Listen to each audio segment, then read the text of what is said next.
Welcome to another 31 Days of Horror video. We are not yet at the end of the month, and we are on movie number 30, so we should be able to hit 31 very easily this year. And yes, we are going back to the theater today because Leslie and I decided to go and watch a horror film in a proper setting because Jigsaw is in theaters.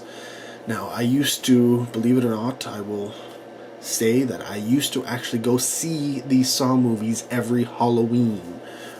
Think of it, they came out the Halloweens, and then there were the Paranormal Activities for a while, and then stuff, but I'm pretty sure the Saw movies, for a good portion of them, were all out at Halloween, and that was, what I would go to on Halloween. Now, it's obviously not Halloween. Now we can't do it on Halloween because, we got Halloween to deal with. We got trick-or-treaters, we got to go trick-or-treating, we got, to deal with all that kind of stuff. Kind of hard to go to the movies when you're dealing with people and giving out candy and taking in candy and all that kind of stuff, right? So,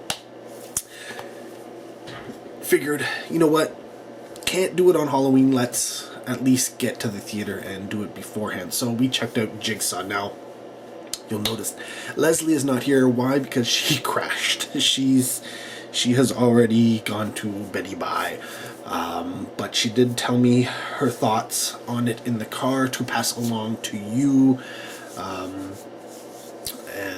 Yes, I will do that. But I will do that at the end, because we basically shared the same thoughts. Now, I'm more of a fan of the Saw films than she is, but she did enjoy them for the most part. We did watch some of them together again.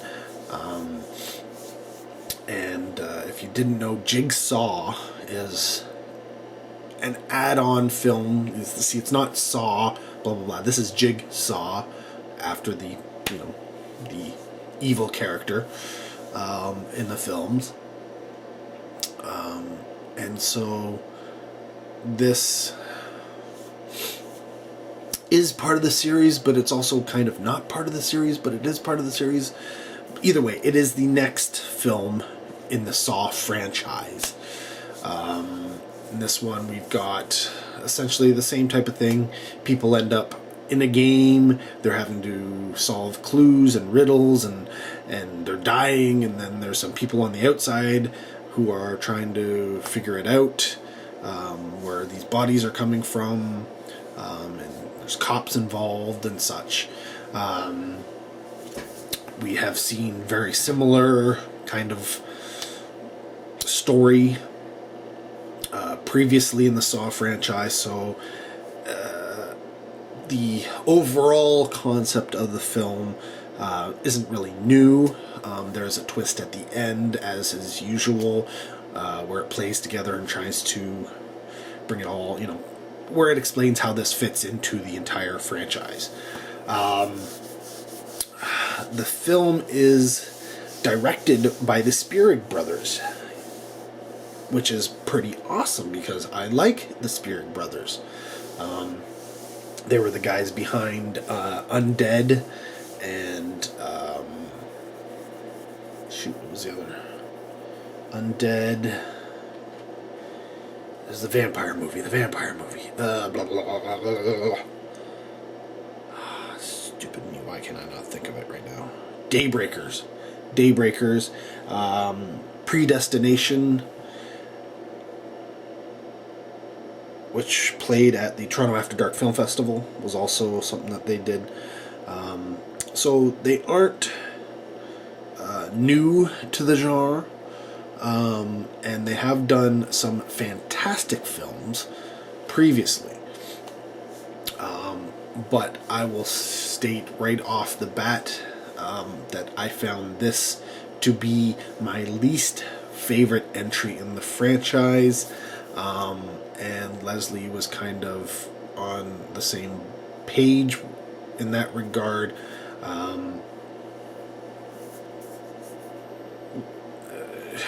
Yeah. for a few reasons, but I will move on and move into other people involved. The film is written by a duo. There's two people, two directors, two writers. Go figure. Josh Stolberg and Pete Goldfinger, both of which have worked together previously. Both of which have worked, oddly enough, primarily on kids, like cartoons and shows type thing as writers, which may be the problem here, because outside of those they haven't done a heck of a lot. Their biggest credits in terms of writing would be Piranha 3D and Piranha 3 Double D. If that says anything, I enjoyed both films, but I mean, that's their biggest kind of credits before this film. So, kids television and Piranha 3D, and then they come in and they write this. And that may be, honestly, I think that's kind of where this film falters the most. The directing is fine, it is okay, it's not great, but again, when you don't have a great story to really work with, yeah. Tobin Bell returns to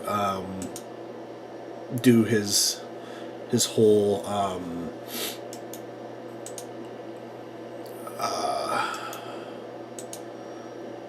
Jigsaw thing. He's not in it a lot, but he is there. On the outside, like I said, there are some cops. One is played by great Canadian actor Callum Keith Rennie, whom I love. I think he is fantastic. He's been in so many things that it's... I mean, he had a part in Memento. He had... he's in a lot of television. Longmire, The Firm, Californication, The Killing, 24. A lot of people know him from Battlestar Galactica, where he was the Leoben character. Yeah, I mean, he's in so much stuff, like, right, because if it shoots in Canada, he is one of the big go-to guys. I first really got into him with the sort of TV mini-series called Twitch City. That's when I really got into him, even though he was in Due South, you know, the RCMP, the Mountie TV show that a lot of people loved. It was okay. I mean, it was it wasn't my cup of tea, but when I was in university, Twitch City came on, and I watched it with a few people, and some of them were like big Callum Keith Rennie fans, and that's where I really got into him as an actor, even though I had seen him before. I just didn't recognize him as the actor. I didn't know him by name or anything, and that was from Hardcore Logo, which is where I first really, I guess, as a main character in anything, that's where I first had my introduction to him. But it wasn't until Twitch City that I really connected the name to the actor, to the person, and now I see him, I know exactly who he is. So he plays a cop in this, which is awesome. He's probably one of the better actors in the film. Another one of the cops is played by Clay Bennett, who, yeah, he's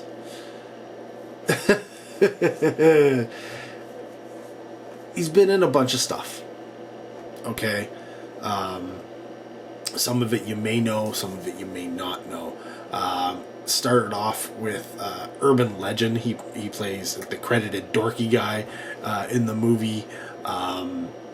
He's also in Bait, and then he did It was Odyssey 5. If you managed to catch that, it was a television series. He played Dr. LaShawn. And then it was, I'm trying to think of, there was a show called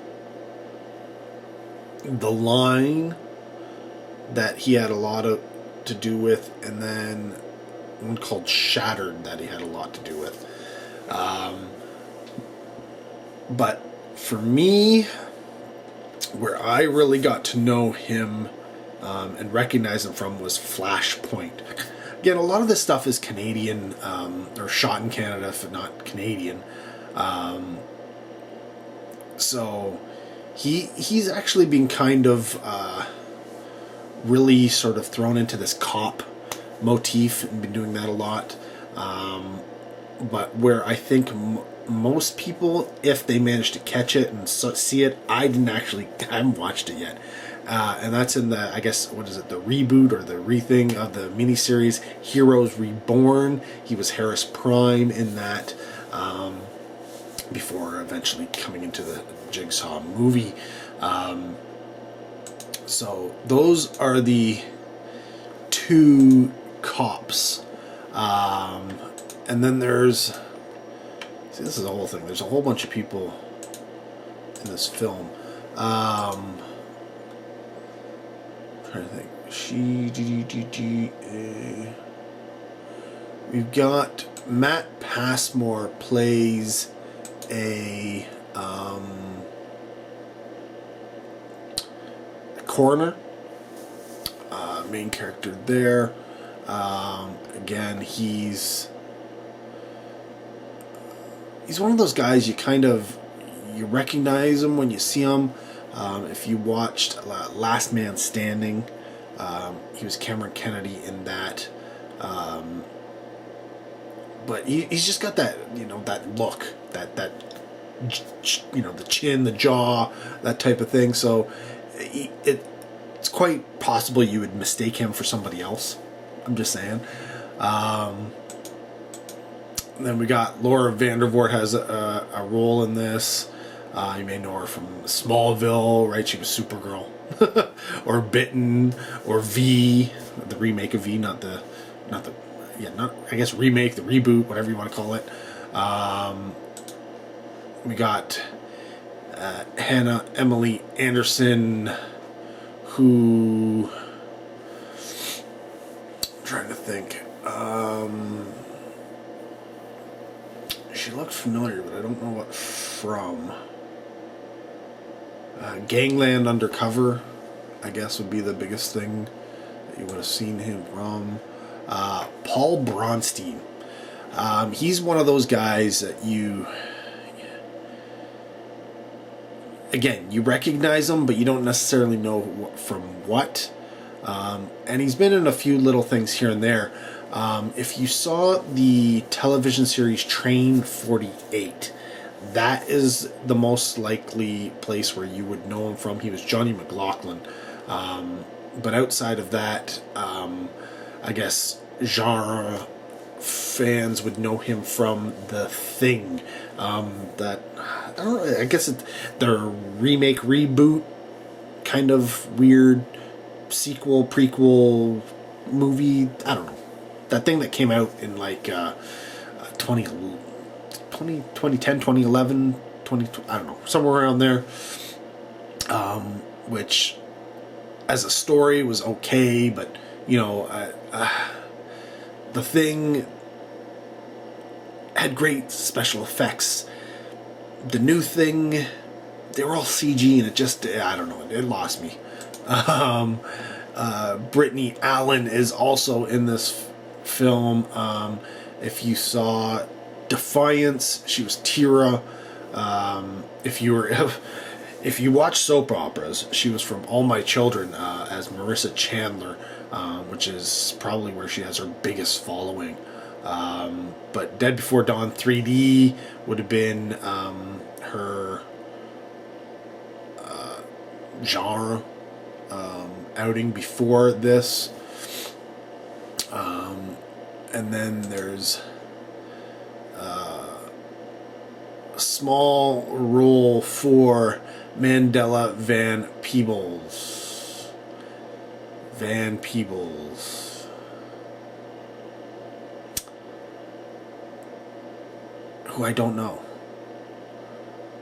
But I'm gonna check and see. Yes. Son of Mario Van Peebles, which is why he finds himself in films like American Warships, and Mario's Greenhouse, the TV series, Judgment Day Video, and Badass. So Mario Van Peebles' son, Mandela Van Peebles, is the other person of note in this film. So, that being said, yeah, like I said, me and Leslie were on the same page here. We both felt that this was the lesser of all of the Saw films, for a few reasons. One was how clean it looked. It was very, very clean looking. It was, and there are a couple of the other Saw movies that do also have a cleaner look to them and don't have that, grunginess that, especially the first Saw movie and such had. And I considering the location this takes place in, it feels like it's staged like for a movie. It just doesn't have a natural kind of feel to it. The other thing was the traps. The traps just don't work. They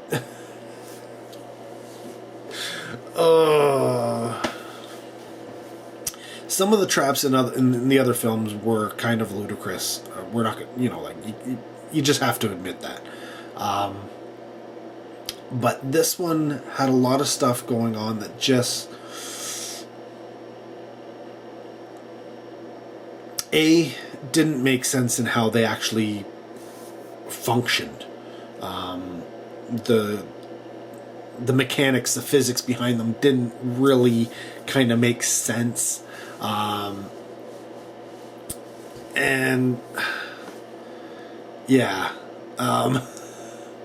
One of them involves lasers, miniature lasers that cut through things, and that, I don't know, that just, I'm sorry, that does not work for me.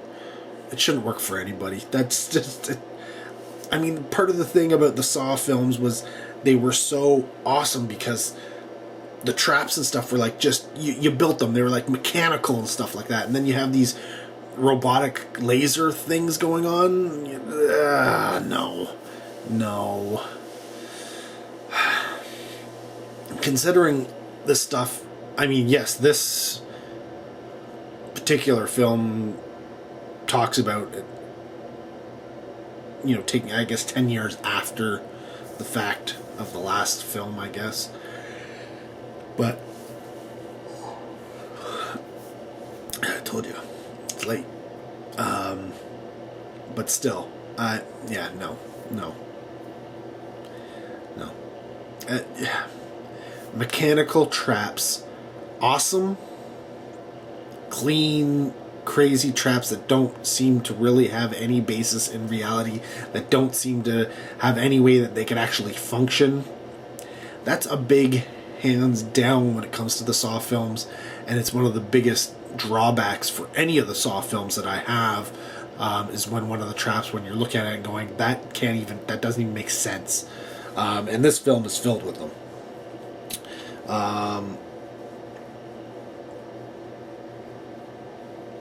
And we're both pretty much on the same page when it comes to that. Acting, it ranged. Some of it was decent, some of it was okay. Nothing was terrible.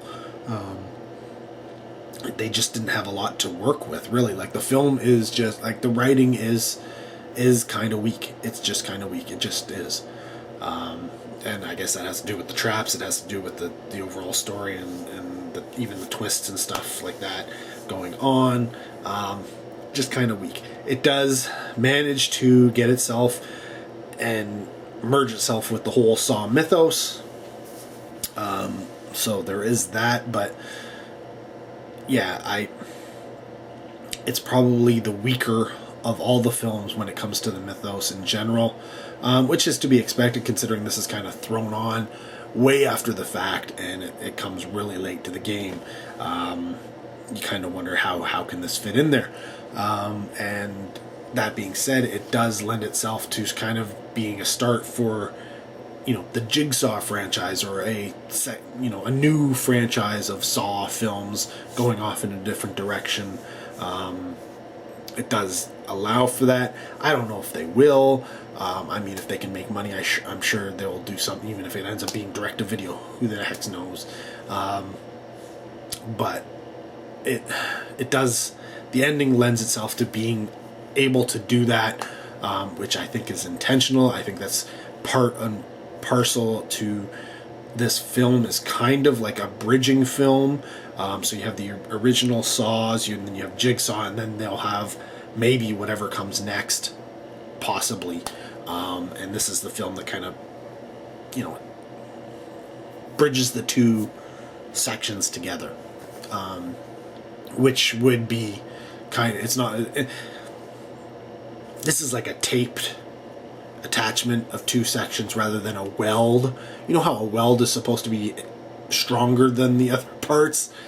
This isn't a weld. This isn't the strong part. This is the weak part of the entire series. If there ever, I'm sure that if there are films after this, they will probably be better than this particular one. Well, as long as they decide to go off in the new, you know, direction. Still keeping, you know, the standard Saw like game and contraption and killing. As long as that's still in there, I think they can continue on. They just have to distance themselves from the previous films at this point. That being said, my rating for this film is a 2.5 out of 5. I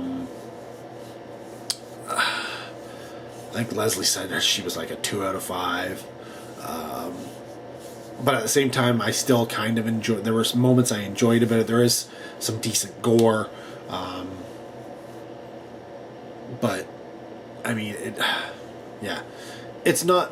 I wouldn't recommend anybody go into this film if you've not seen the rest of the Saw franchise. You're not really going to get anything from this film that wouldn't be better served by seeing the other ones. We'll just say that. And you should see them in order. You really should. That's just a gimme when it comes to this franchise. You should not see them out of order. They need to be seen in order.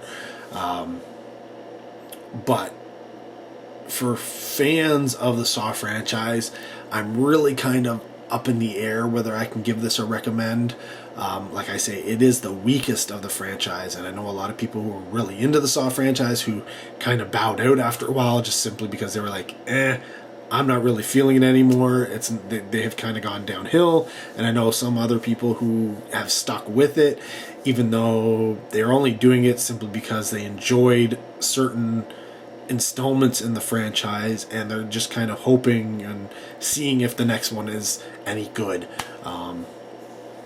And for those people, I'd say, you know what? You don't need to see this one either.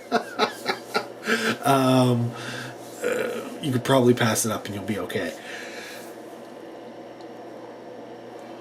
But for people who are really into the series, who love it all the way through, who are like me, and are fans, people who are also like me and are completists, who, you know, you watch one, you got to watch it till the end, you know, whether that sucks or not. You get a recommend because, well, you would watch it anyways. I don't even have to say anything. You've already seen it. I'm sure you were there on opening night for all I know, or maybe you're saving it for Halloween. But yeah, that would be where we stand on this one. Jigsaw is the lesser of all the Saw films, in our opinion. We're giving it a 50% or less grade, barely passing, if you will. There are certain aspects of the film that are okay and decent to watch, but overall, it's just lacking, and that's disappointing, especially for this franchise, which has, even their worst ones tend to be redeemed later on. I don't know that this particular one can be redeemed with a later film. Perhaps I could be wrong. It has happened before. There were other Saw films which I thought were low points, which ended up being lifted much higher than they were when I originally saw them, simply by films that happened afterwards. If there are more Jigsaw films or films from the franchise off after this, there is a possibility they will raise this higher than where it is right now, but for the moment, now, after having seen it once, I'm giving it a lukewarm reception. Anyways, more 31 Days of Horror to come. Stay tuned. Check them out. Obviously, there's going to be at least one, probably more, because there's still like 3 days, or, well, I guess 2 days now. No, 3 days.